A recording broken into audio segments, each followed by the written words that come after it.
Bonsoir à tous, bienvenue dans le grand débat, le grand rendez-vous politique sur Réunion Première. Ce soir, autour de la table, les 3 V, Vlody, Victoria, Virapoulet. Messieurs, bonsoir. Jean-Jacques Vlody, Parti Socialiste Le Progrès, René-Paul Victoria pour l'UMP, Jean-Paul Virapoulet pour La Relève. Merci d'être avec nous. Bonsoir. Yves Montrouge, directeur de la rédaction du Journal de Lille, nous accompagne ce soir encore. Emmanuel Aguet, spécialiste de la politique sur Réunion Première. Sophie Pierson également sera avec nous en direct de Saint-Pierre pour faire le point sur les communes du Sud. Et puis Pascal Souprayen nous livrera tous les résultats de ce grand sondage Ipsos pour Réunion Première et le Journal de Lille qui va continuer à structurer ce grand débat. Vous pouvez, comme tous les mercredis, donner votre avis, poser vos questions via la page Réunion Première sur Facebook ou via Twitter, #le grand débat. On attend vos avis, on attend vos questions. On est maintenant, messieurs, mesdames, à un peu plus de 5 mois des élections municipales. Il s'est passé pas mal de choses depuis notre dernier rendez-vous il y a un mois. Les primaires du Progrès, bien sûr, la volonté d'union de la droite affichée et proclamée à Saint-Denis sans qu'on sache encore autour de quel candidat. Concrétiser cette union de la droite depuis hier à Saint-Paul, on le sait, avec la candidature de M. Sinimalé. On va parler de tout ça ce soir. Question directe d'abord à nos invités. Réponse courte, on aura l'occasion de développer pour savoir finalement combien de candidats on a autour de la table. Jean-Jacques Vlody, pour vous, c'est assez clair. Candidat au tampon, déjà en campagne? La campagne n'a pas débuté, mais j'ai effectivement été désigné par les camarades et sympathisants du Progrès dimanche dernier. René-Paul Victoria, candidat, quoi qu'il arrive à Saint-Denis? J'ai toujours affirmé que j'étais candidat pour conduire la liste d'union à Saint-Denis.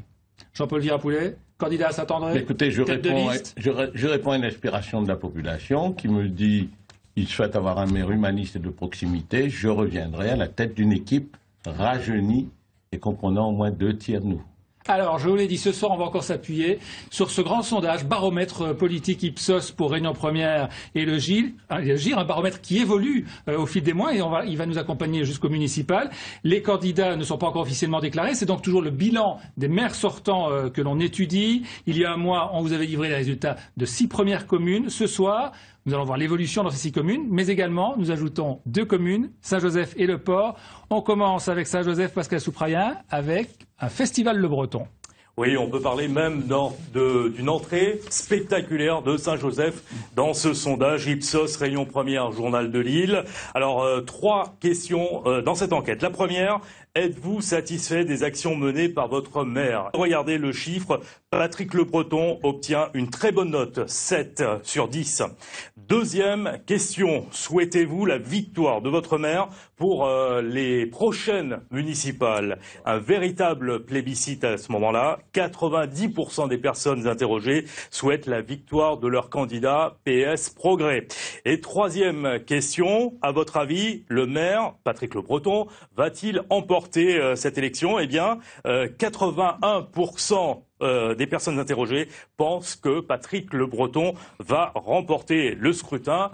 Patrick Le Breton, qui est en lice pour un 3e mandat, il apparaît aujourd'hui comme un candidat désiré, un candidat incontournable. Merci Pascal Souprayen. Première réaction, Jean-Jacques Vlody, puisque c'est votre famille et vos proches, Patrick Le Breton. 90% de pronostic de victoire, ça fait pas presque un peu trop, ça fait un peu peur, ça fait penser à des scores dans des oui, ça fait un peu dans des pays où c'est pas vraiment démocratique. Je crois que il y a une relation véritablement de fusion entre Patrick et son électorat et les habitants de Saint-Joseph. Il y a effectivement un travail, et il faut le reconnaître, parce que ces chiffres ne sont pas tombés comme ça, je dirais du ciel, sans qu'un travail en profondeur qui a été fait par Patrick Le Breton depuis 2001. Et il va sur son 3e mandat. Et à chaque fois que je rencontre les camarades et les militants et les électeurs de Saint-Joseph, ils sont effectivement extrêmement satisfaits du travail qu'il fait pour sa commune, la disponibilité qu'il a su dégager pour s'occuper de ses électeurs. Et je pense qu'aujourd'hui, ils le rendent naturellement et ils le rendent bien.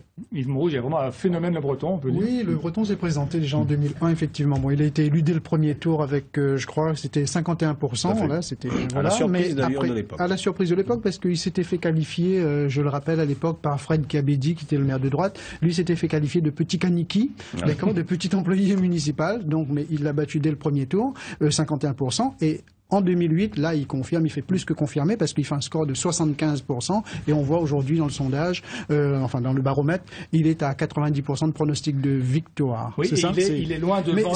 Déjà le mois dernier, on avait noté les bonnes notes de Huguette Bello. C'est la meilleure bonne note jusqu'à Michel maintenant, Fontaine effectivement. Et là, on est en voilà, c'est la meilleure bonne note parce qu'il est à 7 et Huguette Bello, je crois qu'il était à 6,3. Mais et 5,9 pour Michel Fontaine. Comme le disait Jean-Jacques Vlody, c'est un élu, j'appellerais ça moi un élu AOC, un peu appellation d'origine contrôlée. C'est un homme du terroir. C'est un homme qui est très proche de sa population, de ses administrés. Et puis bon, c'est un homme accessible, simple. Voilà. C'est un élu de proximité. Ça me fait penser à d'autres élus à l'époque. Irénée Acco, Asilaos, Isotier ou même pardon. À Saint-Joseph. Oui, à Saint-Joseph. On disait Guy Waro, Paul Moreau à Brapanon, ou peut-être même un Jean-Paul Virapoulet pendant 30 ans à Saint-André. Ce sont des élus de proximité, ce sont des élus qui savent s'adapter également à leur population. Prenons Saint-Joseph par exemple. C'est une commune, une grosse bourgade qui a été transformée depuis par Patrick Le Breton en ville à part entière du Sud, mais ça reste une ville avec son côté rural, donc un peu conservateur. Et on a bien vu sur le mariage pour tous, Patrick Le Breton n'a pas hésité à désavouer son gouvernement, mais à se mettre du côté de sa population. Donc. Alors, éclairage à présent de Sophie Pierson depuis le sud de l'île en direct de Saint-Pierre. Sophie, quand on voit ce baromètre, est-ce qu'on peut dire que le match est déjà joué à Saint-Joseph ?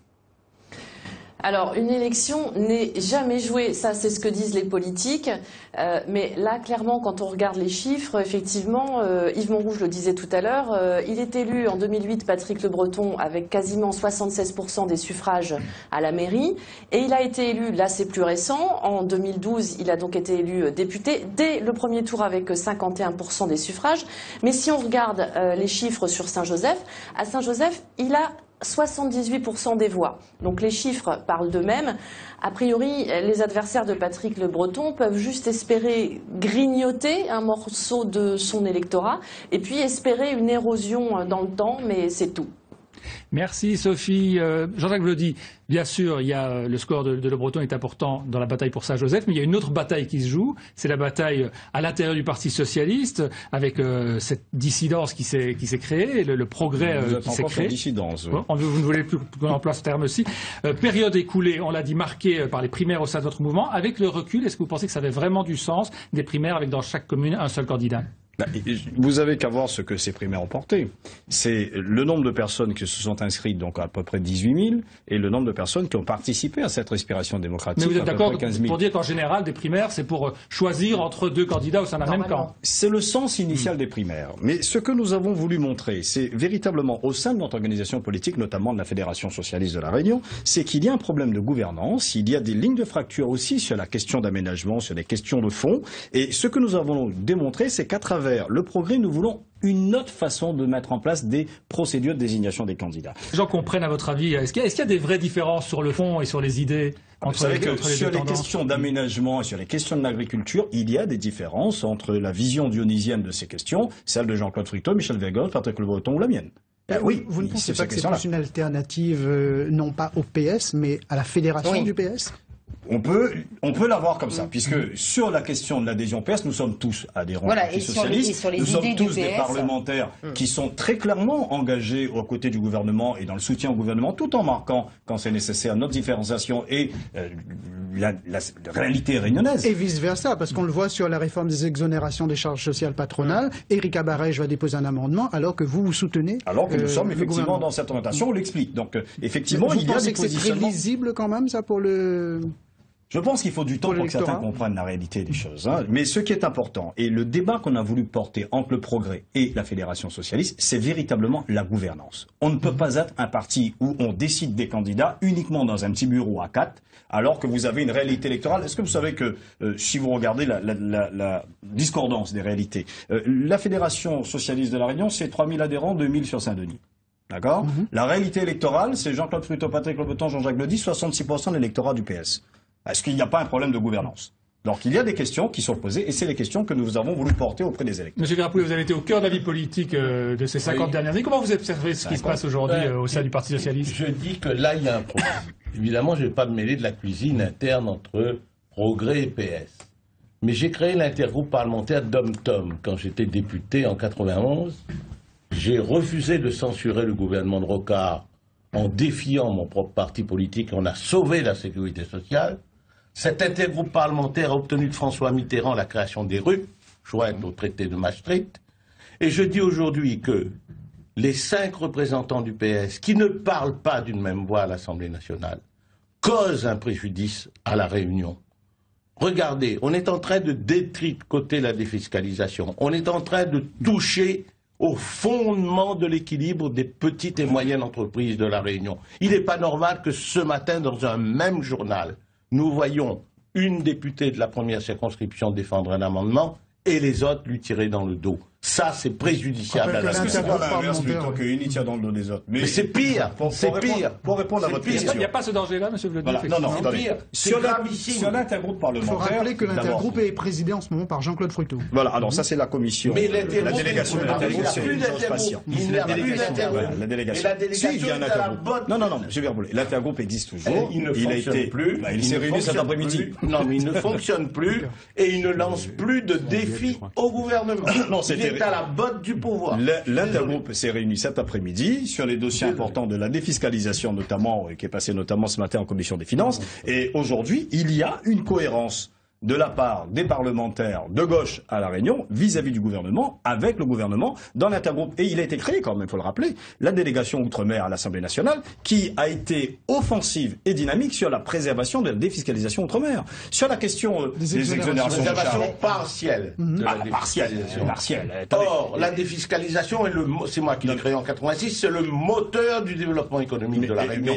Non seulement vous ne faites pas progresser La Réunion dans votre discorde, mais vous cassez les pans entiers de l'économie de ceux qui se lèvent à 4 heures du matin, qui travaillent 15 heures par jour, et qui sont chefs d'entreprise. Quand je vois que les chefs d'entreprise défilent pour demander d'étaler leurs charges sociales et qu'on va les augmenter, on tourne le dos au développement. Si vous permettez. Vous allez augmenter le RSA. Non, mais vous allez augmenter, je suis désolé, vous allez augmenter les ACD, donc le nombre de chômeurs. Je vous propose de prendre votre téléphone et d'appeler un certain monsieur Carrez, qui me semble-t-il est de votre famille politique, qui est simplement le président de la commission des finances et qui tire à boulet rouge sur la défiscalisation. Mais oui, moi je suis rentré dans l'école. Ah ben oui, refaites-le parce que c'est lui qui m'emporte aujourd'hui.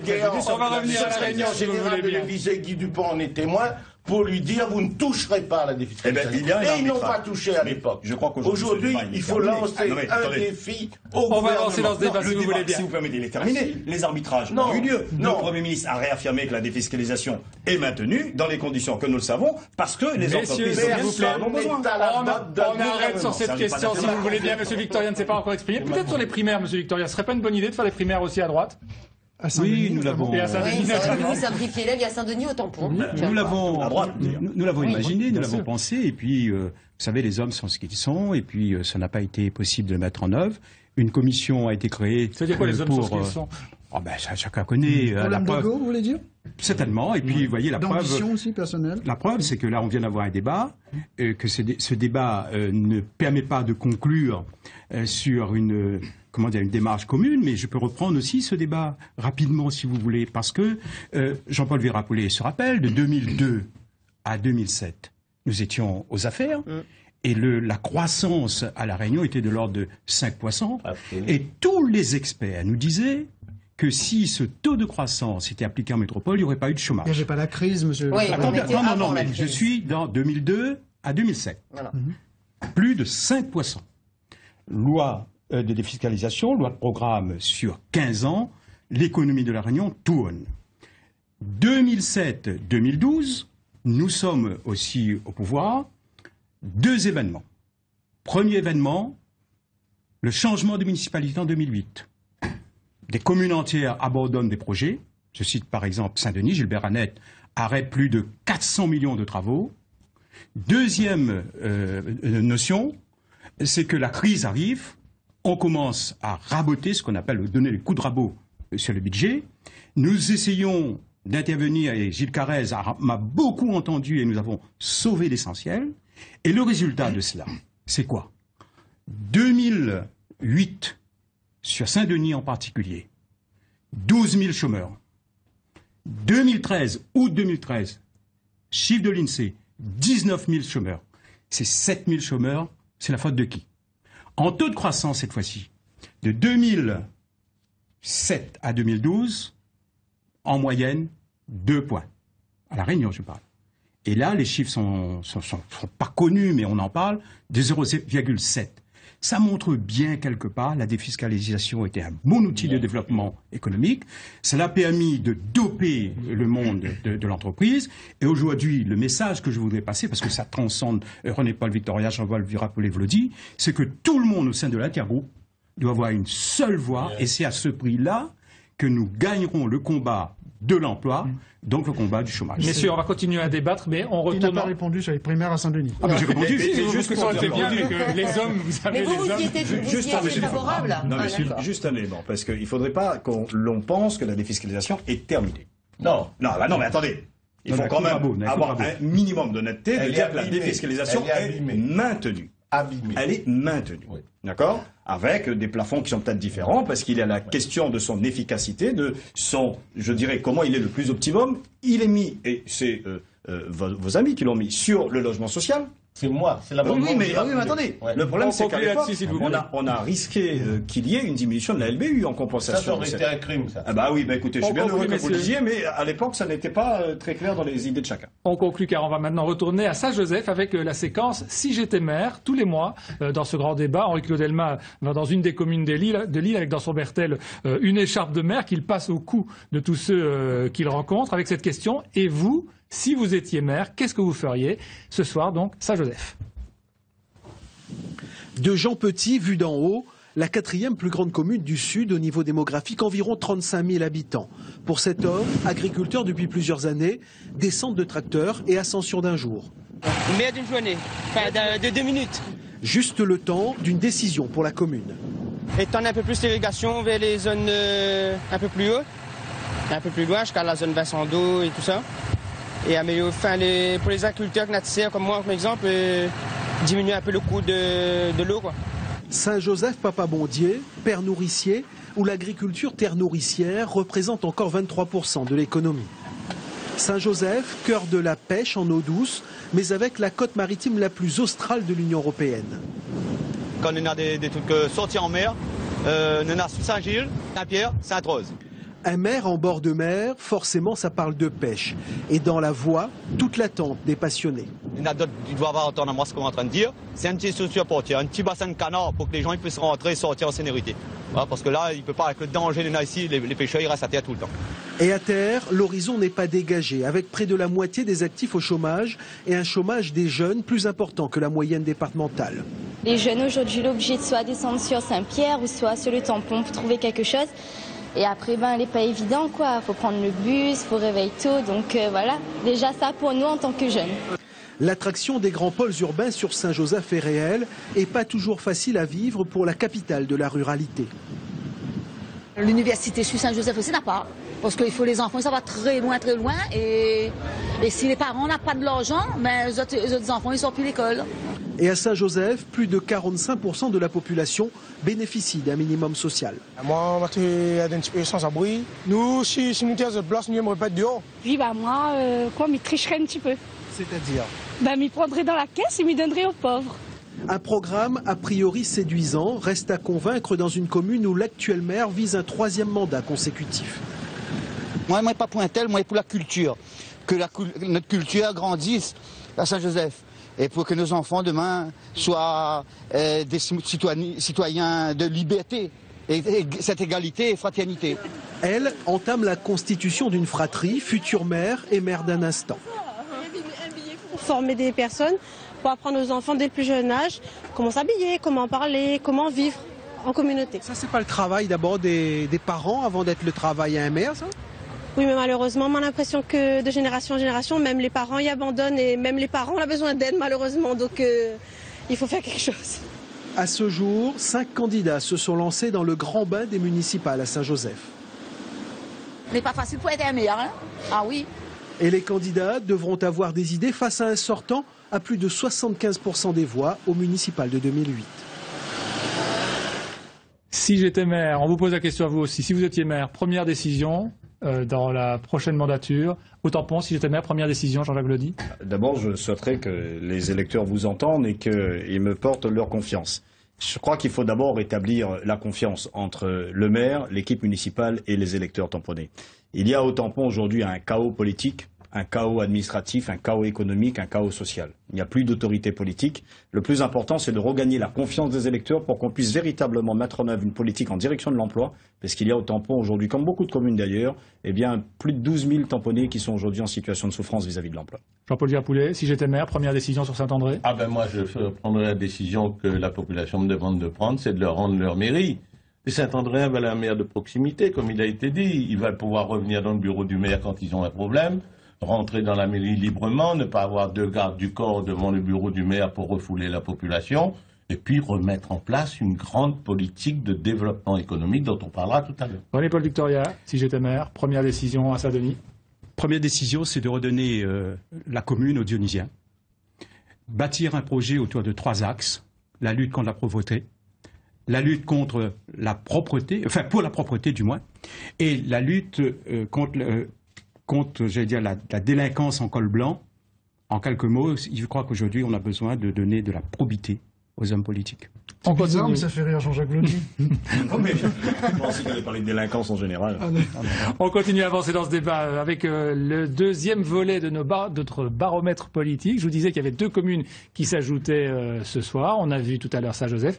Le Port à présent, avec une situation un peu particulière, bien sûr, puisque Jean-Yves Langenier ne se représente pas, Pascal. Oui, effectivement. Jean-Yves Langenier a pris les commandes de la mairie du Port en 1994. Presque 20 ans après, on peut dire que son bilan n'est peut-être pas si mauvais que cela. On lui attribue la note, vous allez le voir, de 5,8 sur 10. Juste la moyenne à la première question. Pronostic de victoire maintenant. Regardez le chiffre. 55% des personnes interrogées le voient emporter cette élection. Et à la 3e question, souhaitez-vous la victoire de votre maire pour les prochaines municipales? Seulement 40% souhaitent le voir empiler, mais de toute façon la question ne se pose même pas puisqu'il n'est pas candidat. On peut dire que Jean-Yves Langenier se retire au bon moment de la mairie du Port, surtout que aux prochaines municipales, dans cette mairie, le bras de fer sera difficile entre le candidat communiste Henri Hippolyte et Olivier Hoareau, candidat du PLR, Mouvement pour la Réunion du Guet-de-Bello. Merci Pascal. Emmanuel Aguet, petit topo sur le Port, on en est où au niveau des candidatures? Alors, Pascal Souprayen a pratiquement tout dit. Donc Jean-Yves Langenier, mais ça fait plusieurs mois qu'on le sait, il a décidé de passer le flambeau. Il a désigné lui-même son successeur Henri Hippolyte, qui est un peu le même, physiquement d'ailleurs. Voilà. Henri Hippolyte, donc Pascal le disait, devra quand même affronter Olivier Hoareau. Alors lui, c'était l'ancien protégé du maire, mais il a décidé de passer dans le camp Bello. Et on se rappelle que la dernière fois que les 2 camps se sont opposés, c'était pour les législatives. Et Huguette Bello, dès le premier tour, a remporté une écrasante victoire face à Jean-Yves Langenier. Donc ça va être vraiment un test pour le PCR, qui est pas forcément sûr de garder cette commune pour la première fois depuis fort longtemps. Je pense que vous n'allez pas me contredire. Et la droite, elle a décidé de faire l'union dans ce bastion communiste. Alors on a l'impression que l'union est toujours plus facile dans les villes plus difficiles. Comme à Saint-Joseph, Alain Guézélo s'est imposé de lui-même. Au Port, Valérie Aubert s'est imposée d'elle-même. Elle a quand même un fait d'armes. Elle avait contraint Pierre Vergès à un second tour lors des cantonales de 2011. Voilà. Et on dit même que Jean-Paul Virapoulet préparerait un candidat au Port. Vrai ou non? Non. Pour mettre les bâtons dans les roues de la droite? Non. Alors là, je peux dire que non. Je pense que Valérie Aubert, dont je connais bien la maman depuis 1971, je milite avec Véronique, et je la salue ce soir. Je souhaite plein succès à sa fille. Elle est UDI comme vous, Valérie Aubert. Elle est centriste, absolument. Mais c'est une famille de militants de droite et du centre. Depuis 1971, nous faisons de la politique ensemble. Et je lui souhaite plein succès. C'est intéressant ce qui va se passer au Port, parce que c'est 3 jeunes candidats. Là, on a une relève. Vous pensez que le Port est prenable cette fois pour la droite? Oui, je pense que le Port est prenable dans la mesure où d'abord il y a cette division à gauche. J'ai eu l'occasion, moi, de côtoyer Jean-Yves Langenier lorsque le Port faisait partie de l'arrondissement Nord. Vous savez comment ça fonctionne. Oui. Et nous avons, malgré des opinions politiques divergentes, nous avons eu des prises de position communes sur des projets qui concernaient Saint-Denis ou la possession ou le Port. Et là, aujourd'hui, le fait qu'il ne se présente pas, ça ouvre un espace à la droite. C'est à nous de capitaliser les atouts que nous avons et les moyens en hommes, mais aussi en projets, pour faire en sorte que le port redevienne à droite, puisque à l'époque, le port était dirigé par des dégontiers. Il y a très longtemps. Très longtemps. Vous pensez qu'Yves Montrouge, il y a une page d'histoire politique qui peut se tourner à l'occasion de ces municipales, avec notamment la chute de certains bastions communistes qu'on pensait imprenables? Une page politique qui va se tourner, enfin, certainement de façon générale, comme il y a une page qui s'est tournée juste après les législatives, parce qu'il y a une atomisation du paysage politique. On a vu une droite balkanisée, on a vu une gauche, une fracture à gauche au PC, au PS et avec le Progrès. On a vu un PCR complètement qui a disparu de la circulation, enfin qui se reconstruit, je veux dire. Oui, certainement, mais je relativiserai quand même sur le port parce qu'il reste quand même un capital confiance à Jean-Yves Langenier et on sait que Henri Hippolyte, qu'on appelle Loulou, enfin pour les intimes, il a quand même été élu brillamment au cantonal. Bon, et 5,8 sur 10, c'est 5,8 sur 10, c'est une bonne note. Je comprends l'espoir de la droite, mais la gauche n'a pas dit non plus son dernier mot au port. Jean-Paul Virapoulet, vous avez été très longtemps l'adversaire numéro 1 de Paul Vergès. Quel regard vous portez aujourd'hui sur l'évolution du PCR? Le PCR pâtit du vieillissement de son leader charismatique, c'est évident. Et il n'y a pas eu de relève. Puis il y a eu la fracture entre Paul Vergès et Mme Bello, qui a causé un grave préjudice au Parti communiste. Et puis le Parti communiste s'est ouvert progressivement à chaque élection régionale à des invités, comme ils appelaient dans le cadre de l'Alliance. Et à un moment donné, il y a eu plus d'invités que de communistes. Et le Parti communiste s'est détruit de l'intérieur par lui-même. Aujourd'hui, faire renaître les thèses du passé, l'idéologie du passé, sans leader charismatique et avec une relève qui est en plein balbutiement, ça me paraît très difficile. Et à droite, il y a un leader charismatique? À la droite, il y a des prétendants. Moi, je vous réponds franchement. Qui est aujourd'hui le leader de la droite à La Réunion? C'est une bonne question qu'il faut poser aux Réunionnais. Moi, je ne peux pas, en tant qu'ancien leader, vous dire aujourd'hui c'est un tel ou un tel. Disons qu'il y a des dirigeants, qu'il y a des hommes et des femmes de valeur, mais aujourd'hui, la droite, étant donné qu'on est à la chasse de la carrière personnelle de chacun, et non pas au service de l'intérêt général, qui est la vocation première de l'homme public, la droite est en train de se balkaniser. Mais de ces leaders, duquel ou de laquelle, plutôt peut-être, vous sentiriez le plus proche? De Nassima Dindar, naturellement, parmi ces leaders? Vous avez dit le mot naturellement. Nassima Dindar a commencé en politique à mes côtés à l'UDF. C'est vrai qu'elle a fait le tour un peu de tous les partis de la droite après. Peut-être, mais en tant que président du Conseil général, son bilan social et son tir. Parce que s'il y avait eu cette alliance de l'expérience, pas seulement autour de ma modeste personne, et du renouveau politique, nous serions dans une situation... Vous savez, l'union ne se décrète pas. Elle se construit pas à pas. Il y a eu ces rendez-vous manqués régulièrement. Au cantonal de 2011, nous avions proposé l'union à Saint-André. Elle a été refusée. Du jour au lendemain, maintenant, on dit on fait l'union. Mais attendez, on fait l'union, mais on ne veut pas d'un tel, on ne veut pas d'un tel. L'union avec l'exclusion d'un tel ou un tel, ça ne fonctionne pas. Monsieur Virapoulet, vous venez nous dire ce que vous pensiez de Didier Robert. René-Paul Victoria, pour vous, c'est lui le leader de la droite, Didier Robert, aujourd'hui? D'histoire. Avec le départ de Michel Debré, en 1988, de Paul Bénard, j'allais dire aussi Tigui sur le plan de la scène politique, est arrivée une nouvelle génération où il n'y a pas eu volonté de mettre un chef. Jean-Paul Virapoulet, André-Étienne Akoun, José Pinard, Éric Boyer. Avec le départ de cette classe politique, il y a une nouvelle classe qui est arrivée, ce qu'on appelle les quadras. Entre les quadras, il n'y a pas eu d'entente. Il fallait dégommer René-Paul de Saint-Denis, il fallait dégommer un tel de l'autre côté. Pour permettre, voilà, vous avez été victime du jeunisme. Donc, à partir vous êtes dégommés entre vous. Voilà. Et donc, aujourd'hui, je pense que l'histoire va nous donner raison.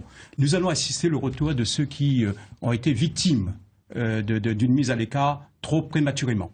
Et donc, en tout cas, c'est le vœu que je forme pour que les Dionysiens tiennent leçon de cela, parce que il y a des hommes qui ont fait la Réunion, Jean-Paul Virapoulet et moi-même, puisque nous sommes sur ce plateau, par rapport à Jean-Jacques qui arrive, non, je veux dire qui arrive par rapport à nous, nous avons toujours mené des combats pour servir à l'intérêt général. Vous allez dégommer celui qui vous a mis à l'écart? Non, c'est pas ça. Il n'y a pas de revanche dans... Et puis, il n'y a pas le nom de qui que ce soit.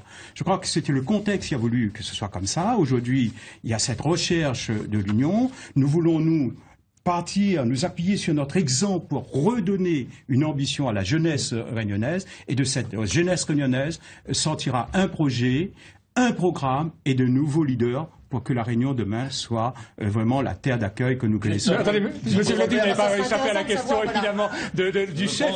Du renouvellement et du chef. Alors, quel est le leader de la gauche aujourd'hui à la Réunion? Ah, le leader de la gauche. Est-ce qu'il y a un chef?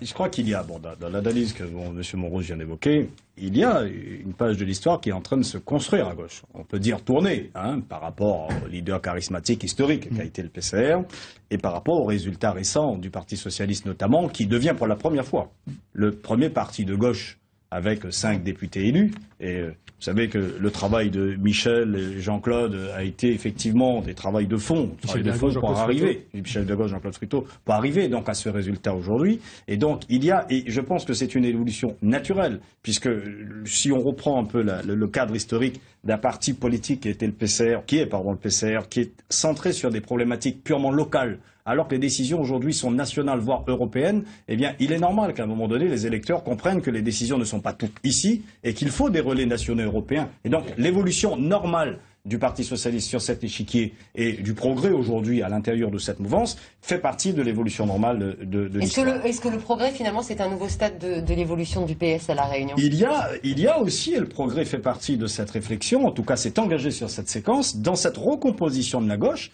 il y a des lignes sur lesquelles il faut effectivement se positionner avec le PLR, la recomposition du PCR, le PS qui existe en tant que tel. Il était nécessaire qu'il ait une offre politique nouvelle qui soit bien évidemment teintée émanant du Parti socialiste mais capable de rassembler au-delà du Parti socialiste. C'est ça aussi la démarche du progrès. Et sur la question du chef, oui, Gilles Barnett, pour vous, n'est pas aujourd'hui le chef de la gauche. Aujourd'hui, vous savez, quand vous regardez les résultats, Patrick Le Breton en est un, Jean-Claude Fruteau en est un, Michel Vergoz en est un. Gilles Barnett n'en est pas un. Philippe Le Constant en est un. Philippe, il a la gestion d'une organisation quelque peu embourbée dans ses fonctionnements. Est-ce qu'il a une leader de la gauche? Je crois que la question du leader se définit d'abord par son adéquation avec l'électorat. Vous ne décrétez pas être leader de la gauche. Il faut dire les choses comme elles sont. La légitimité réelle de dire qu'on est leader ou pas, c'est est-ce que vous avez la confiance de la population? Est-ce que vous avez l'adhésion de la population? Est-ce qu'elle vous fait confiance? Est-ce qu'elle vote pour vous, concrètement? Je crois qu'il y en a un aujourd'hui, ça n'avait pas défaut. Ou en tout cas, il n'y a pas photo. Alors, on va revenir à notre baromètre politique. On va avancer dans ce débat. Je vous ai dit donc qu'il y avait les 2 nouvelles communes, Saint-Joseph, Le Port. Nous allons maintenant voir l'évolution dans les 6 communes que nous avions examinées lors de notre premier débat il y a un mois, avec Saint-Denis, Saint-Paul et Saint-Pierre. On attend Pascal Souprayen qui va nous donner l'évolution. Est-ce qu'il y a, Pascal Souprayen, des changements par rapport au mois de septembre ? Pascal Souprayen est en train de réviser ses chiffres sur ces 3 communes. Voilà, Pascal. Y a-t-il du changement par rapport au mois de septembre sur donc ces 3 communes, Saint-Denis, Saint-Paul et Saint-Pierre? Eh bien, écoutez, ce matin, le journal de Lille écrivait « Les maires forts se renforcent, les maires faibles s'affaiblissent ». Eh bien, c'est un très bon résumé de la situation. Alors, sur Saint-Denis, tout d'abord, on va le voir, stabilité sur les 3 questions. 5,1 sur 10 pour Gilles Barnett et son bilan. 51% de pronostic de victoire et 34% de souhait de victoire pour le candidat socialiste. Alors comment faut-il interpréter cette stabilité? Pas vraiment étonnant. Gilles Barnett n'a pas encore d'adversaire désigné en face. On note juste que les chiffres restent en dessous des moyennes. Pascal, on va entendre une première réaction de René-Paul Victoria sur ces chiffres sur Saint-Denis, stabilité sur Saint-Denis, avec quand même un bilan de votre prédécesseur, Gilles Barnett, qui est satisfaisant. À votre avis, vous analysez comment ces chiffres? D'abord, pour moi, ce n'est pas un bilan satisfaisant, 5,1. Et quand on regarde... Tout juste la moyenne. Oui, tout juste la moyenne. Et puis j'ai pris aussi toutes ces propositions, je les ai décortiquées. Et dans la campagne, j'aurai l'occasion d'éclairer les Dionysiens sur tout ce qu'il avait promis et tout ce qu'il n'a pas fait. Aujourd'hui, Saint-Denis est de plus en plus sale. Et je crois que même sur un site que tout le monde connaît, Saint-Denis était classé 2e ville. Donc on voit bien, plus sale, on voit bien que quelque part, ce chiffre traduit une réalité, mais ce n'est pas le chiffre qu'il affiche à travers une communication, outrancière. Je trouve que vraiment... Cela dit, vous travaillez quand même un peu pour lui. J'ai vu la situation de la droite à Saint-Denis. Oui, dans la mesure que je dis oui, parce que un des éléments à prendre en compte aussi, c'est que nous n'avons pas encore désigné de candidat. Donc c'est peut-être pour ça que il n'augmente pas, il ne baisse pas. Mais rassurez-vous, sur le terrain, je fais mon travail et très vite qu'on nous serons réunis et unis. Vous verrez que l'artillerie lourde sortira. On va en parler bien sûr de votre positionnement et de votre candidature. On va repartir retrouver Pascal Souffré. Juste un petit mot pour vous dire qu'on a reçu un tweet de Nassima Dindar qui nous suit et qui remercie Jean-Paul Girapoulet pour son gentil commentaire sur son bilan à la tête du Conseil général. Pascal, on vous retrouve avec l'évolution des résultats sur Saint-Paul et Saint-Pierre. Oui, Saint-Paul maintenant, on peut dire que Huguette Bello, elle domine la situation. Elle progresse sur son bilan. Regardez, de 6,2, elle passe à 6,3. Pronostic de victoire maintenant. La députée maire gagne également 1 point, 1% de plus par rapport au mois dernier. Et par rapport au mois dernier, le souhait de victoire, par contre là, ça reste stable. On va voir si cette progression se confirme ou pas le mois prochain, maintenant que Joseph Sinibalé s'est déclaré candidat de la droite, candidat de l'Union de la droite. On passe à Saint-Pierre. Michel Fontaine garde ses bonnes notes. 5,9 sur 10 pour son bilan, juste au-dessus de la moyenne, pardon. Et progression sur le pronostic de victoire. Le sénateur maire UMP progresse de 2 points, de 69%, vous allez le voir, il passe à 71% et 51% comme souhait de victoire. On sait qu'il aura maintenant en face de lui au moins 2 candidats de gauche, le PS et le Progrès. Là aussi, les résultats du mois prochain seront intéressants à analyser. Merci Pascal. On en vient maintenant au cœur du sujet sur Saint-Denis, Monsieur Victoria. On a eu une période effectivement avec un peu des coups de théâtre. Il y a eu cette fameuse réunion de la droite la semaine dernière avec une volonté affichée d'union, avec ce fameux sondage dont on a parlé. On disait qui est le mieux placé pour représenter la droite. Dans ce sondage, ça semble être Nassima Dindar au premier et au second tour. Et puis patatras, vous dites, au lendemain pratiquement de cette réunion, vous vous dites, mais moi, je suis candidat. Alors, est-ce que ça veut dire que si demain, il y a cette volonté de la droite, si tout le monde dit c'est Nassima qui est la mieux placée, si Paris le dit, si Michel Fontaine vous appelle demain pour vous dire René Paul, on va tous derrière Nassima, vous serez quand même candidat ? Que vous n'aurez pas l'investiture UMP ? Je souris puisque je crois que c'est Jean-Paul Girapoulet qui avait dit en son temps que Paris ne commande pas nous. Donc Paris, Paris c'est Paris. Et je crois qu'il faut tenir compte. Non, attendez. Vous soutiez en général René-Paul Victoria. Non, attendez la suite de ma réponse. Je veux dire que vous trouvez bien que dans cette analyse, il faut tenir compte aussi de la réalité de terrain. D'abord des électeurs, des Dionysiens, et puis de tenir compte aussi de l'évolution de cette commission qui a travaillé au niveau de la recherche de l'Union. Vous savez que dans toutes les réunions que nous avons tenues, Madame Dindar a toujours dit que les municipales de Saint-Denis ne l'intéressaient pas. À moi personnellement, mais aussi en présence de témoins, elle a déclaré qu'elle accepte d'être des Yamois et ensuite ce qui l'intéressait c'était un mandat national. Elle a dit qu'elle soutiendrait Michel Lagourgue. C'est normal puisque c'est du dit, il y a un engagement. Qui le veut à sa place si elle ne le veut pas? Lors de cette réunion, et M. Collian a dit tout à l'heure patatras, non, c'était une réunion pour nous donner les résultats d'un sondage. Nous avons acté le principe de ce sondage, nous avons affirmé le principe de l'union, nous sommes repartis avec chacun un document. Ce document a fait l'objet de commentaires, de contestations, c'est de votre part, oui. Ah non, vous ne m'avez pas entendu contester. Michel Lagourgue. Surtout a contesté, oui. J'aurais pu le faire officiellement, mais j'ai pris le temps d'analyser, de regarder. J'ai mes propres remarques. C'est vrai, si vous l'avez eu en main, je ne suis pas aussi à faire un commentaire avec vous, mais je crois que le sondage, il est passé.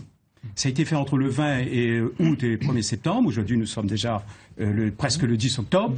Au jour d'aujourd'hui, je suis sûr qui est favorite. Au jour d'aujourd'hui, je suis presque sûr. Si on refait un sondage, les données peuvent être changées. Maintenant, quand vous dites Nassima Dindar est favorite, je suis très... favorite par le sondage. Oui, le sondage. Et après, on peut discuter. Mais je vais vous donner quand même 2 chiffres.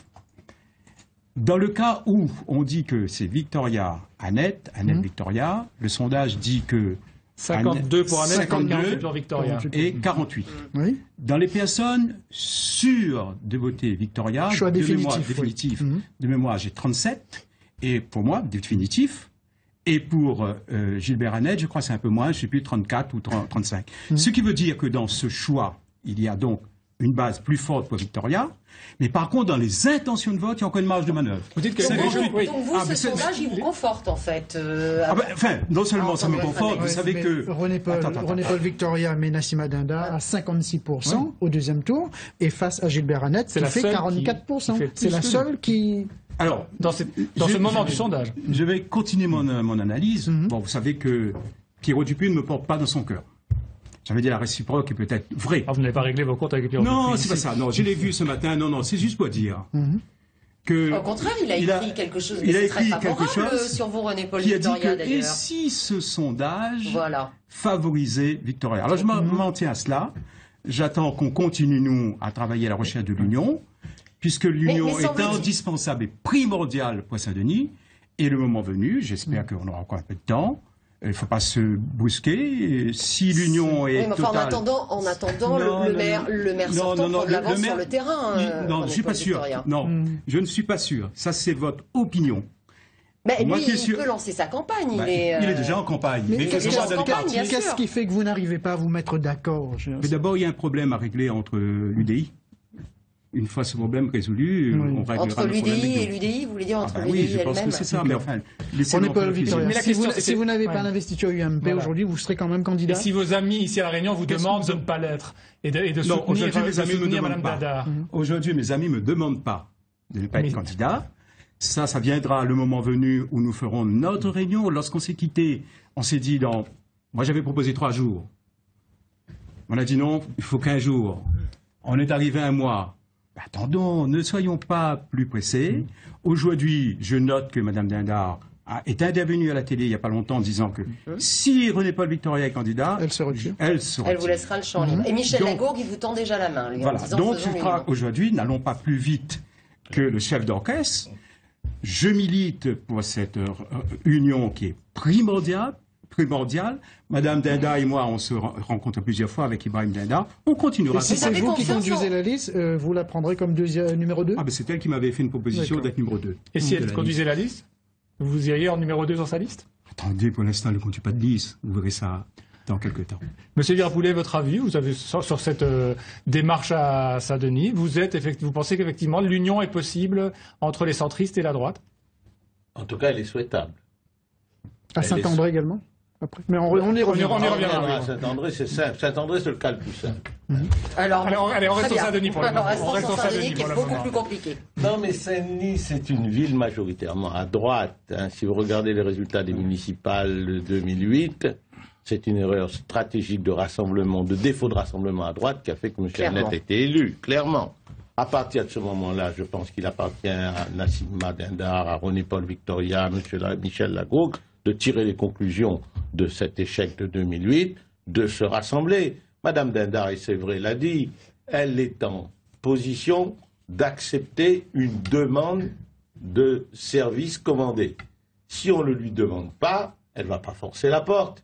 Alors entendons-nous pour que la capitale de Saint-Denis revienne dans notre famille politique pour une politique de grands projets de justice sociale. Voilà.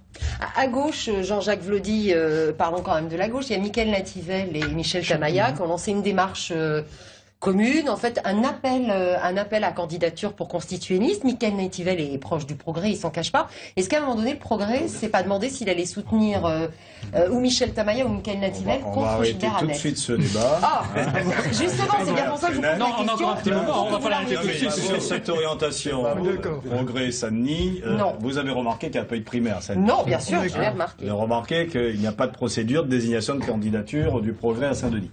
Donc le Progrès ne prendra aucune initiative qui sera de nature à Votre candidat sera Gilbert Annette à Saint-Denis. Mais évidemment, je veux dire, le candidat et le maire sortant, il y a une décision commune et qui plus est réaffirmée par le bureau national du Parti socialiste d'investir tous les maires sortants. C'est le cas de Gilbert Annette, c'est le cas de Jean-Claude Fruteau, c'est le cas de Patrick Le Breton. Donc il n'y a pas de débat entre PS et Progrès sur Saint-Denis. Alors si l'union de la droite, on note la division de la gauche sur Saint-Denis, donc deux anciens maires députés PS qui s'opposent. Ça nous permet Disons aussi que vous êtes un petit peu mal placé pour l'instant. Non, c'est quand même intéressant. Pourquoi seulement quand ça s'intéresse à la droite, vous rigolez, et quand c'est à gauche, on est mal placé? Non, je crois, il faut noter aujourd'hui, c'est le constat. Il y a deux anciens, Il y a un maire sortant, un ancien député PS, et il y a un ancien maire député PS qui se présente, et Michael Etivel est issu de la majorité de Gilbert Annette. Donc on ne peut pas dire qu'il n'y a pas de division. En tout cas. Et Gino Ponambalom et Nadia Ramassamy, quand même, parlons-en un peu. Vous êtes déçus qu'ils ne rejoignent pas l'Union de la droite? Bon, Gino Ponambalom, vous n'êtes peut-être pas très déçus. Mais Nadia Ramassamy. Bon, en tout cas, ils ont été invités régulièrement à toutes les réunions. Je ne les ai jamais vus dans les réunions. Gino, je l'ai rencontré même sur le terrain, on s'est dit bonjour, mais je crois qu'il faut donner du temps au temps. Tiens, à ce propos, M. Villard-Poulet, vous étiez invité, vous, à la réunion de la droite à Saint-Denis la semaine dernière? Moi, je suis à la retraite pour l'instant, je vais reprendre du service. Oui, à la retraite relative, mais quand même. Je suis plutôt évité dans ces réunions-là. Vous avez l'impression, effectivement, qu'on vous met de côté? On vous laisse de côté? Ben, je ne cherche pas là aussi à m'inviter si on ne m'invite pas. Mais ce que je dirais à la droite, c'est que l'union, à partir de l'exclusion, ne peut aboutir qu'à un échec. Et ça, c'est partout. Regardez la photo qu'il y avait dans les journaux ce matin de l'union qui s'est déroulée hier à Saint-Paul. C'est un appel du PSH Kamachi. Voilà. Saint-Paul, justement. Je ne vais pas faire d'appel. Ma position est d'une limpidité. Je vous l'ai dit en 2 mots, si vous voulez. Moi, j'étais tranquille. Les gens sont venus me voir, m'ont dit « Reviens, ça ne va pas ». J'ai longuement réfléchi. J'ai longuement mûri sur ce que j'avais fait de correct, sur ce que j'avais fait de moins correct, sur l'utilité que je pourrais avoir pour mon pays. C'est ça mon service. Et je me suis dit, je reviens. Mais quand certains responsables de la droite, que ce soit Didier Robert ou Michel Fontaine, que j'ai rencontrés, m'ont dit, est-ce que tu es pour l'union? J'ai dit oui. J'ai dit l'union sur la base des cantonales de 2011. C'est mieux qu'un sondage. Mais ils ont moins de mal à faire l'union à Saint-Paul derrière Joseph Sinimalé que derrière vous à Saint-André. C'est incroyable quand même. Parce que peut-être qu'ils se disent... Et à Saint-Denis et au tampon. Oui. Certains de ces dirigeants ne souhaitent pas mon retour. Pourquoi on fait un débat pour parler la langue de bois? On ne parle pas la langue de bois. Mais ils ont tort. Tout élu, écoutez bien ce que je vais vous dire avec expérience, tout élu qui, au lendemain de son élection, se pose la question de ce qu'il va faire pour être élu, est sûr d'être battu. La politique, ce n'est pas une question de carrière. Et je le dis aux jeunes qui veulent se présenter, c'est une question de conviction, comme M. Gaston Defferre. Ce sera donc le candidat de la droite, déclaré depuis aujourd'hui, parcours sur lequel revient pour nous ce soir Jean-Régis Ramsamy. C'est un vieux routier de la politique qui revient au premier plan. Joseph Sinimalé a décroché son mandat de conseiller général il y a près de 25 ans. Ensuite, c'est l'accès à la mairie. Il y restera moins de temps que prévu, en raison des affaires. Mais c'est du passé. Désormais, l'ancien maire sait ce qu'il faut faire. J'ai changé. J'ai mis actuellement une équipe. Et c'est depuis 2010, je travaille sur une équipe de campagne, une équipe de terrain, et des référents dans tous les quartiers de Saint-Paul, et je vais m'entourer une équipe capable. Pourquoi fait-il de la politique?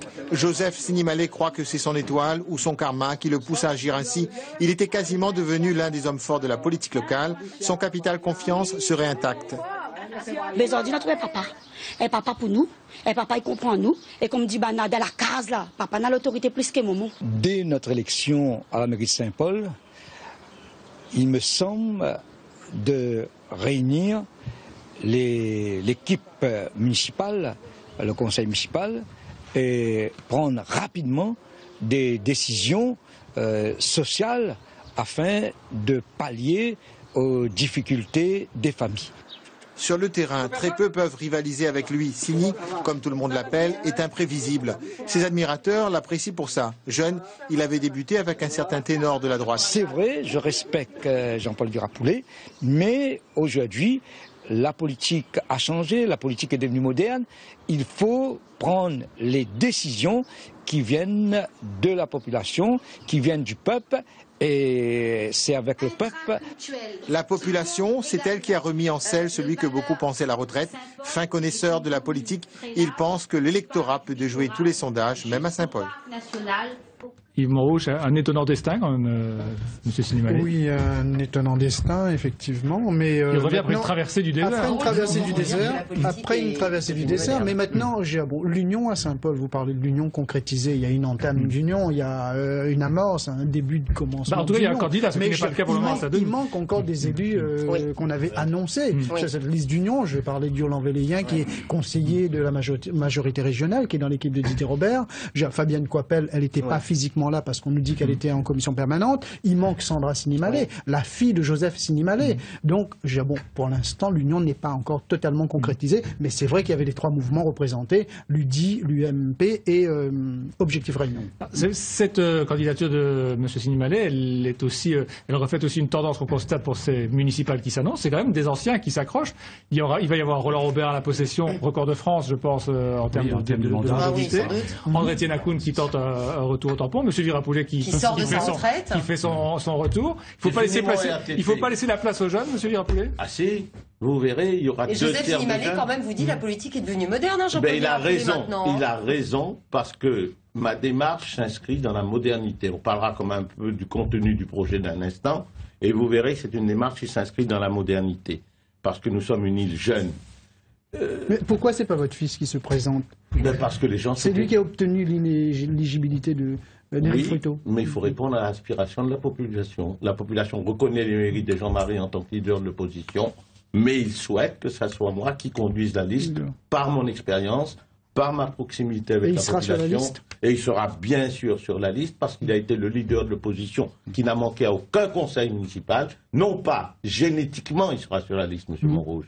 Il sera sur la liste pour reconnaître ses mérites parce que la génétique n'est pas une sanction politique. La génétique ne n'ouvre pas de droits supplémentaires, mais n'enlève pas de droits non plus à un enfant.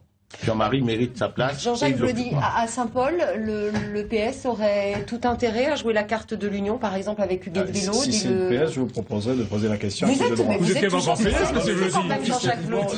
Bon, alors, est-ce que Jean-Jacques Vlody du Progrès PS serait favorable à une liste commune, à une liste d'union avec Huguette Vélo? Mon point de vue, c'est que nous devons, partout où c'est possible, faire gagner le camp de la gauche. C'est évident.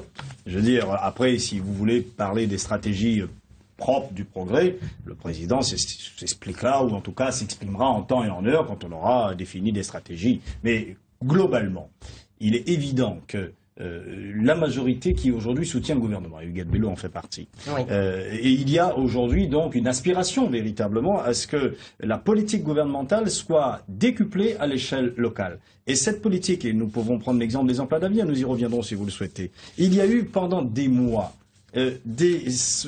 trop longs où toutes les collectivités, par un jeu purement politicien, eh bien, se sont obstinés à dire que ce dispositif n'était pas bon. D'accord?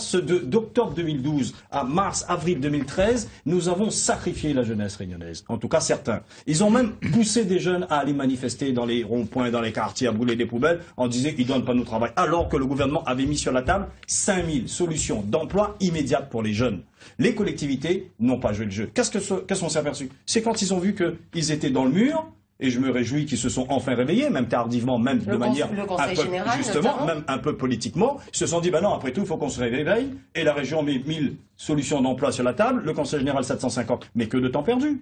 Et quelle est la conclusion de ça? Si nous avions des collectivités Ce sont des annonces, hein, c'est pas encore totalement signé. En plus, ce sont des annonces, et en plus, les pas aboutis, et les procédures sont un peu compliquées pour qu'ils marchent. Donc, réellement. Donc, en clair, on se pose aussi la question de la sincérité de l'engagement. Donc, concrètement, ce que je dis, c'est que ces collectivités, et je peux prendre des exemples dans d'autres domaines, eh bien, ont intérêt à être gérés demain par des représentants de la gauche. Parce qu'ils auront toute l'envergure, toute la dynamique de mettre en place le cofinancement. Général, vous faites partie de oui, c'est un grand mot de dire qu'on fait partie de la majorité aujourd'hui. Oui,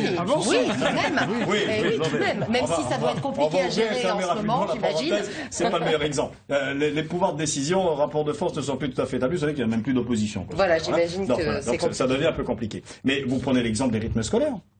Seulement des communes de gauche se sont engagées dans ce dispositif pour l'intérêt de nos enfants. Il y a eu véritablement un blocage, je dirais, politicien des communes qui aujourd'hui n'ont pas joué le jeu d'approcher. Ça a un sens d'être de gauche et... Ça a un sens d'être de gauche, mais ça a encore plus de sens aujourd'hui dans le cadre de la politique nationale. Paul Victoria.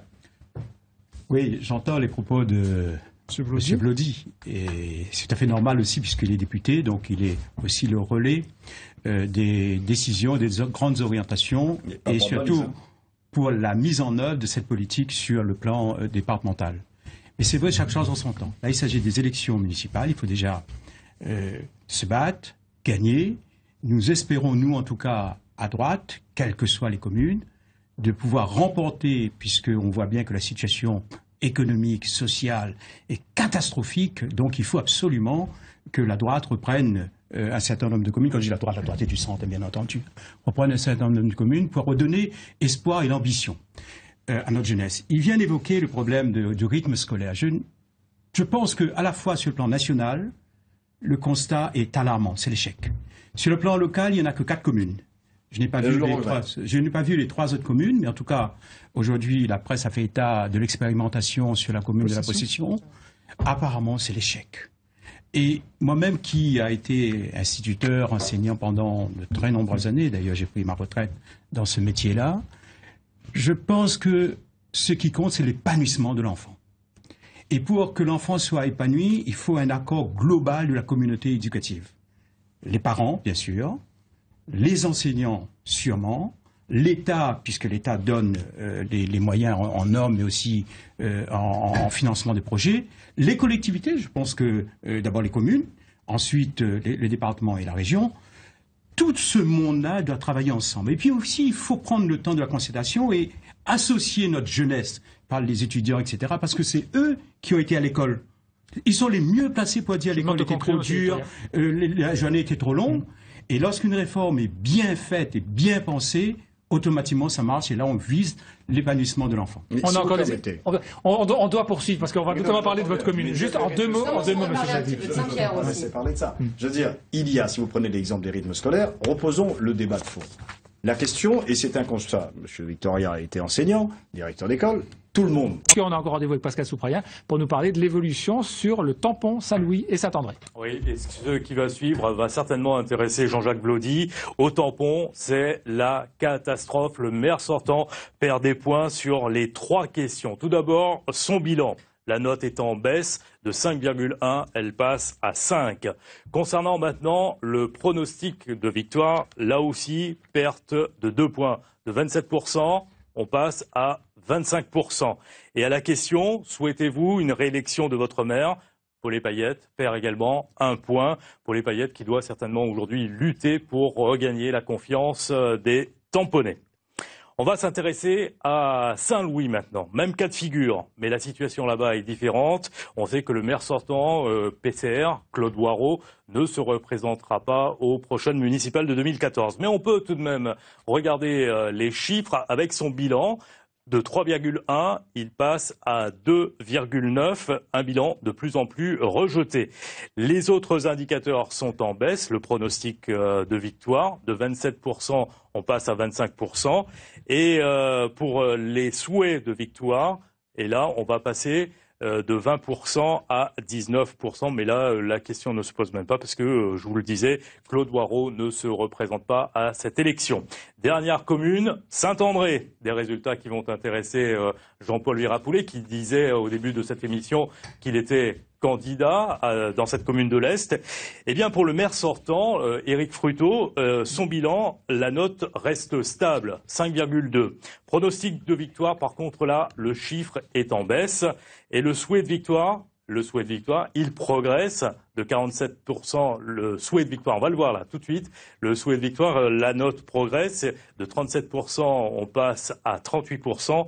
Mais problème, Éric Fruteau est inéligible sur Saint-André. Oui, merci Pascal. Bon, c'est vrai que c'est une situation un peu particulière, M. Virapoulet. C'est vrai qu'on a des chiffres ici sur le maire sortant qui ne peut pas se représenter. Qui n'a pas encore désigné son successeur non plus. On attend demain peut-être une candidature sur le PCR. Sera peut-être sur le PCR sera peut-être un des événements. Sans doute le premier adjoint d'Éric Fruteau, je vous dis, qui devrait être le candidat du PCR, n'ayant pas été adoubé par Éric Fruteau pour être le candidat du PLR. Mais alors, comment ça va se passer de votre côté ? Qui sera le candidat? Est-ce qu'on pourra faire l'union de la droite à Saint-André? La balle est dans le camp d'Objectif Réunion et d'Émergence Réunion. Serge Camachi. Je leur ai dit, on fait l'union. Votre ancien adjoint? On fait l'union quand vous voulez sur la base des cantonales de mars 2011, où je n'étais même pas candidat. Ça veut dire quoi sur la base des cantonales? Il y a eu des résultats. Il y a eu des résultats en mars 2011, et je les ai là, où à Cambuston, le candidat d'émergence a fait 3,71% et Jean-Marie Virapoulet 35,47% au premier tour. Et il y a eu des résultats dans le canton-ville, où Serge Camachi a été éliminé dès le premier tour avec 20%, et mon ami Roland Désiré, qui a bien voulu être candidat, alors qu'il a fait une campagne d'1 mois seulement, a été sélectionné avec 24%. Donc Jean-Paul Virapoulet, si on s'en tient à ces chiffres, c'est à vous d'être le candidat et Serge Camachi d'être sur la liste. Mais... C'est logique. Et deuxièmement, on peut à partir de ces chiffres faire un pourcentage.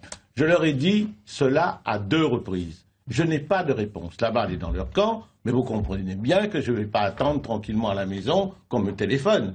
Nous avons 39 bureaux de vote aujourd'hui à Saint-André. Nous avons mis en place une équipe pour chaque bureau de vote. Nous aurons 39 comités de soutien dans la ville où les gens vont s'exprimer, parler du projet. Parce qu'on est dans le comment aujourd'hui. Comment on va faire l'union, pas faire l'union, derrière la cuisine, pas derrière la cuisine, avec une fausse carte, avec une carte provisoire, etc. Ça n'intéresse pas les gens. Ils se demandent, mais pourquoi Vira revient? Ben, Vira revient parce qu'aujourd'hui, à La Réunion, il y a des diplômés qui sont au chômage. Et je veux que ces diplômés-là, à Saint-André, il y ait pour eux un centre de préparation au concours. On dit la préférence régionale. Je dis la préférence régionale passe par l'excellence régionale et nous la mettrons en place. On dit à La Réunion qu'il y a de nombreux jeunes qui ont un bac plus 1, plus 2, plus 3. Il y aura bientôt les emplois d'avenir qui sont une bonne chose, je le dis tout de suite. Moi, quand c'est de gauche ou de droite, que c'est bon pour mon pays, je vote, et vous le savez. Et moi, pareil. Vous le savez. Mais je suis pareil, vous suivez un bon exemple. Merci. Non, parce que c'est l'exemple. Non, parce que moi, j'ai fait quand même 21 ans au Parlement. Non, vous connaissez bien. Voilà. Alors, donc, l'emploi d'avenir qui reste un traitement social du chômage. Ça reste un traitement social. Moi, je parle sur le traitement économique. Donnez-moi une seconde pour que je vous fasse une démonstration. Mais alors juste une petite parenthèse pour répondre à la question posée par Jean-Marc. Que vous soyez investi ou pas, bon vous aurez peut-être l'investiture le candidat de l'Union de la droite ou pas, il n'y a jamais eu, Emmanuel Aguet, jamais eu, si vous me le montrez, je vous paye un merle blanc, l'étiquette de moindre parti politique sur mon bulletin de vote depuis... Vous, c'est la relève. C'est Jean-Paul Virapoulet, c'est la relève, même pas. Vous aviez été sénateur UMP quand même. Vous avez été sénateur UMP.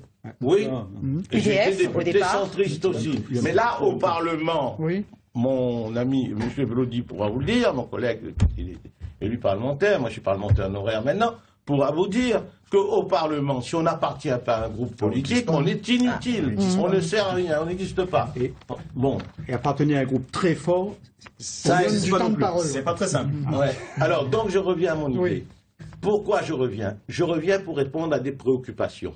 Je reviens parce qu'il y a des gens qui souffrent. Je reviens parce que les gens veulent avoir un maire qui cause avec eux, qui les conseille, qui les aide, comme je le faisais. Je reçois chez moi, je rouvrirai ma permanence chez moi, parce que les gens aiment cette attitude-là. La mairie sera réouverte. Et je reviens parce que je veux mettre en place quelques idées. L'association des maires, M. Collienne, aujourd'hui, ne fonctionne plus. Or, avant, l'association des maires était le poumon, la respiration démocratique de l'île. Pourquoi? Parce que nous étions le laboratoire d'idées. Je vous donne une idée. Aujourd'hui, quand l'étudiant a eu sa bourse, qu'il a eu son diplôme, s'il lui manque 2 échelons pour gravir et aller vers un métier, on lui dit « t'as eu la bourse dans l'université, tu restes où tu es ». Nous exigerons qu'il y ait la bourse de la 2e chance. Nous exigerons qu'il y ait un centre de préparation au concours à Saint-André. Vous pouvez pas faire tout le programme ce soir, donc je vous demande de conclure. Mais ça, c'est presque un programme régional. Non, c'est un programme municipal qui pourra avoir des accords avec la région et qui aura tendance à devenir un jour un programme régional au sein d'un grand centre de la droite et du centre. Voilà. On a vu les scores sur Saint-André. À Moghem, on a vu aussi les résultats sur le tampon. On voit les scores très faibles d'appréciation de M. Paulet-Payette. Mais finalement, ce n'est pas lui votre adversaire aujourd'hui. Et André Tinakoun, qui se présente également, a la même argumentation que vous. Il faut relever le tampon. Il a eu d'ailleurs cette déclaration historique sur Réunion Première. Comme on a relevé le Costa Concordia, je vais redresser le Costa Tamponia. C'est lui votre adversaire aujourd'hui au tampon? Je ne pense pas qu'on fasse de la politique avec des formules, même si la politique est très adossée aux formules. Vous avez l'intention de faire tous les mois ces sondages comme ça? On va voir l'évolution. Il y aura plusieurs. Ah bah oui, pour revoir l'évolution. Peut-être que certains devraient poser la question de leur candidature à un moment donné. Non, mais sans faire de boutade. Ce n'est peut-être pas une surprise. Ce qui se traduit aujourd'hui dans ces intentions, ces sondages d'opinion, c'est ce que j'entends et je reçois tous les jours sur le terrain. Il y a plusieurs raisons à cela. D'abord, je l'ai dit tout à l'heure, mais il faut entendre que le tampon aujourd'hui ne peut plus être géré. Vous avez parlé de chaos. Il n'y a plus d'autorité politique. Il n'y a plus de majorité municipale. Il n'y a plus possibilité de réunir un conseil municipal. Et la situation est devenue tellement grave que les élus PS de l'opposition ont saisi le préfet, lui demandant de destituer ce conseil municipal, tout simplement parce qu'il se pose un problème de démocratie. Mais Jean-Jacques Vlody, si vous êtes élu maire du Tampon, est-ce que vous aurez le temps de gérer la commune du Tampon? Vous avez été élu conseiller général en 2011. Vous avez été élu député en 2012. Et là, vous visez la mairie. Vous postulez à la mairie. Vous avez voté la loi sur le cumul des mandats. Où est la cohérence dans tout ça? Il y a beaucoup de tweets d'ailleurs de nos téléspectateurs sur cette question-là. La cohérence, elle est simple. Mon engagement politique depuis 88 et au moment où je me suis mis en première ligne en 2003-2004 a toujours été le même, le seul. C'est d'être à la direction de cette mairie du Tampon, auprès des tamponnés, au service des tamponnés, parce que cette commune et ma commune méritent un projet d'envergure ambitieux pour les jeunes, pour le développement économique, pour le rayonnement dans le sud, sur la question des transports, de l'eau, bref. Donc vous ferez comme Didier Robert après, si jamais vous êtes élu, vous allez démissionner. Mais attendez, je suis déjà parlementaire. Si je veux rester là où je suis en tant que parlementaire, je ne suis pas candidat à la mairie. Voilà, soyons logiques.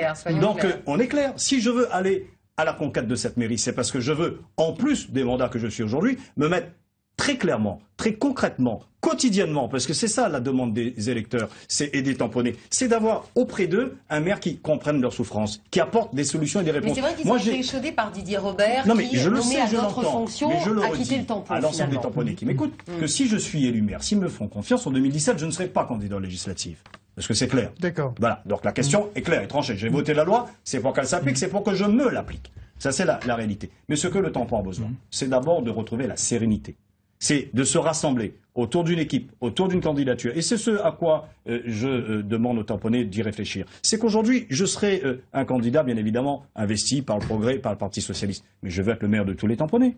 Et ce que je demande aujourd'hui aux tamponnés, c'est devant cette lutte intestine d'intérêt ou d'ambition personnelle et individuelle, c'est de se rassembler autour d'un projet qui travaillera pour le redressement économique de notre commune, qui travaillera dans l'intérêt de notre jeunesse et qui apportera, et je dirais, à l'ensemble des tamponnés, le bien-être. On approche déjà de la fin de cette émission. On n'a pas évoqué le cas de Saint-Louis où la cote de Claude Warreau est encore plus basse. On a Sophie Pierson qui est avec nous en direct de Saint-Pierre. Sophie, avec une cote qui se dégrade encore, 19% seulement des Saint-Louisiens souhaitent que Claude Warreau soit réélu. Claude Warreau qui a préféré jeter le gant. Oui, alors en même temps, un Warreau peut en cacher un autre, puisque Fabrice Warreau, le fils de Claude, sera candidat à la Rivière. Il s'est déjà présenté lors des dernières législatives. Il a fait 39,69%. Alors dans le canton de Saint-Louisville, pas sur la Rivière, puisque ça ne faisait pas partie de sa circonscription, mais quand même, c'est un résultat. Concernant les résultats du sondage, qui sont effectivement très mauvais par rapport à Claude Warreau, par rapport à son bilan, c'est dû sans doute à la hausse des impôts, même s'il n'y en a pas eu tous les ans, il y a quand même eu des hausses importantes. C'est aussi Saint-Louis, une commune en déficit, et donc forcément une commune qui ne peut pas beaucoup investir, c'est logique. Et puis il y a eu aussi la mauvaise image donnée par Saint-Louis en raison des émeutes qui se sont produites dans cette commune. Mais la plus grosse inconnue finalement, c'est y aura-t-il une 25e commune? C'est la question que tout le monde se pose. Ça n'est pas encore tranché aujourd'hui. Et l'électorat, en fait, n'est pas du tout le même à la Rivière et en ville. Tant qu'on n'est pas fixé sur cette question importante, eh bien, c'est vraiment difficile de se prononcer.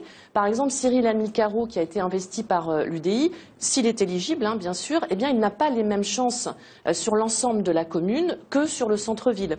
Et puis, une autre question, peut-être, que peut faire le LPA de Thierry Robert à Saint-Louis? Question intéressante, parce que Saint-Louisville est sur sa circonscription. Enfin, de toute façon, quoi qu'il arrive, une page là va se tourner à Saint-Louis, puisqu'il n'y aura pas de duel CH contre CH. Merci Sophie. Il nous reste également à voir un volet important de notre baromètre politique, et qui lui ne concerne plus les maires sortants, mais les affinités par rapport aux partis représentés dans l'île. De quel parti vous sentez-vous le plus proche? C'est la dernière question posée ce soir, Pascal Soupraïa. Oui, et si on regarde la carte électorale, on voit que la gauche reste majoritaire. Le PCR, 7%. Le mouvement du Guet-Bello, le PLR, 9%. Le Parti socialiste, lui, il progresse d'1 point. Il passe à 16%. Mais par contre, le Progrès, lui, perd 1 point. Ça serait intéressant d'avoir la réaction de Jean-Jacques Plaudy. Le mouvement semble fort à Saint-Joseph avec Patrick Le Breton, à Saint-Benoît avec Jean-Claude Fruteau, mais à l'échelle régionale, la mobilisation n'est pas acquise. Un mot sur la droite. Eh bien, à droite, l'UMP perd 1 point. Et au centre, le MoDem et le LPA, la politique autrement, le parti de Thierry Robert, eh bien, le LPA gagne 1 point.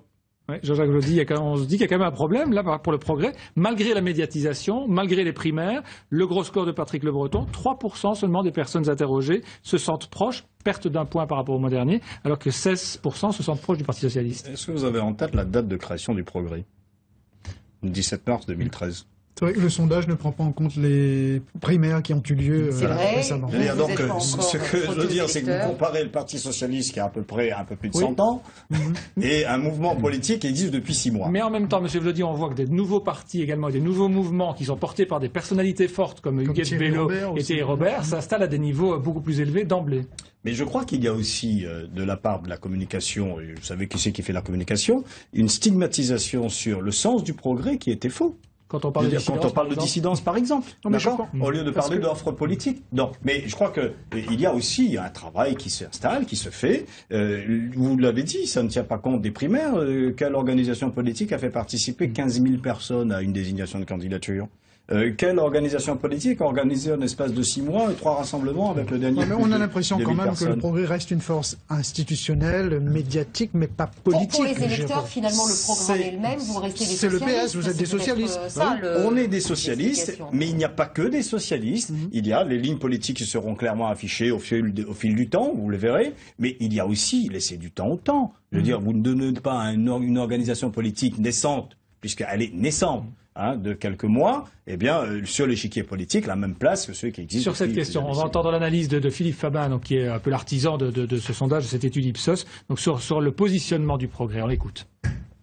On pourrait peut-être s'attendre à ce que le Progrès, parce que c'est quelqu'un de très populaire, Monsieur Le Breton, que le Progrès soit plus fort dans le corps électoral réunionnais, mais on voit bien que, d'abord, la formation est très récente, et ensuite, elle a pour le moment investigué le terrain des investitures.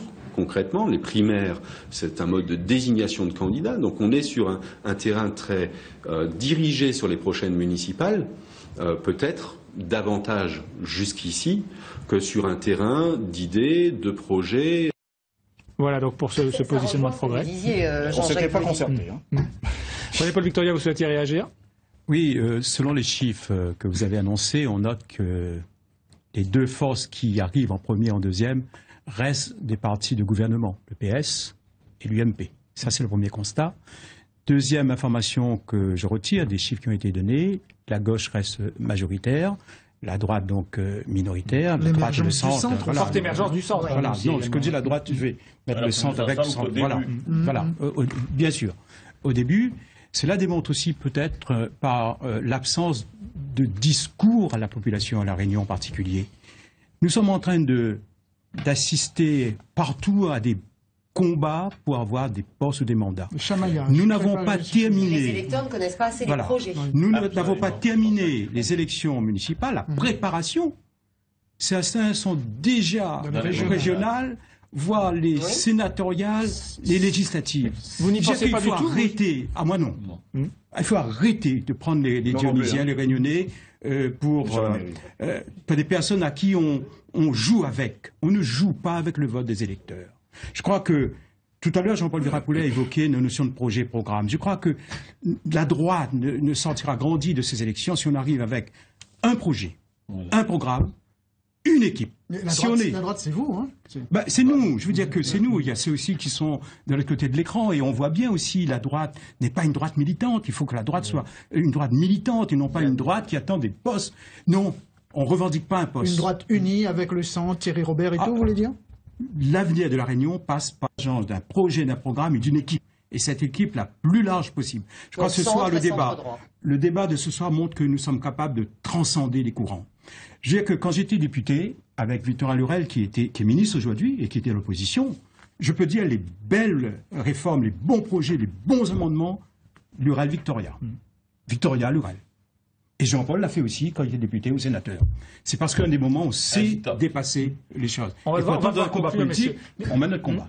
On va devoir conclure, M. Dirapoulet. Est-ce qu'il n'y a quand même pas deux scénarios qui se dessinent quand on voit soit l'union vraiment franche de l'union et du centre et de la droite, et puis il y a quand même un autre scénario qu'on dessine de temps en temps, qui serait une vraie force du centre, qui irait au combat seul. Quand on parle d'un centre qui réunirait Nassima Dadar, Thierry Robert, André Tienakoun, Jean-Paul Dirapoulet, notamment pour les prochaines régionales, c'est vrai.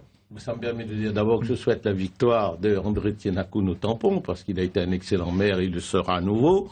Ça me permet de dire que c'est la démocratie. C'est la démocratie. C'est les électeurs qui décident. C'est pas je vous annonce ce soir qu'il est impossible d'avoir un découpage de Saint-Louis en 2 communes. Et je vous remets la lettre de M. Thierry Lattasse, directeur de cabinet de M. le ministre Manuel Valls, de janvier 2013. J'ai pas besoin de lunettes pour la lire. La lettre, vous verrez qu'il est inscrit que la loi interdit tout découpage de siège dans l'année qui précède l'élection. À partir de plus découpés, ni sont ni communes, ni cantons. La question, M. Dirapoulet, c'était vous êtes plutôt pour une vraie union du centre et de la droite, ou bien plutôt pour l'émergence d'une force je dis qu'il est aberrant, à un moment où les contribuables pleurent pour payer leurs impôts locaux, d'ailleurs, que les personnes âgées payent suite à une loi de finances du gouvernement actuel. De 2011. C'est un décret. Non, le décret dit que lorsque vous êtes contribuable, le gouvernement actuel dit que lorsque vous êtes contribuable, vous payez la taxe d'habitation. Et là, aujourd'hui, on a une centenaire qui paye la taxe d'habitation. Cela est aberrant. Alors, est-ce que vous êtes... La taxe d'habitation, c'est une taxe locale. Je réponds... Non, avant... Nous devons conclure, je voudrais vous répondre à la question initiale qui était est-ce que vous êtes plutôt favorable à une union large? Que l'union des personnes ne m'intéresse pas. Que l'union des endroits ne m'intéresse pas. Ce que je voudrais militer pour un projet réunionnais, parce que nous sommes en train de faire un boulevard pour n'ayant pas de cap européen au plan national, c'est vrai pour le gouvernement, c'est vrai pour nous. Nous n'avons pas de cap européen sur le plan des RUP. Nous n'avons pas de cap industriel. Les européennes, ça va être l'étape essentielle après les municipales. Si nous ne sommes pas capables de fixer un cap municipal, chaque euro investi doit être un euro qui produit de l'éducation, produit des richesses, et allège les charges fiscales contribuables aujourd'hui essoufflées, nous allons mettre la charrue avant les bœufs et proposer un projet qui me complairait. On doit conclure, M. Dirapoulet, et vous n'avez pas répondu à ma question. L'union doit servir à l'intérêt général, c'est mon dernier mot, l'union doit servir à l'intérêt général et tirer... Merci ce soir, messieurs, merci Emmanuel. Bien sûr, nous allons continuer à débattre dans les prochains mois. Je vous signale d'ailleurs que lors de notre prochaine émission, nous vous donnerons les résultats de ce réunion. Et excellente continuation de soirée sur Réunion Première.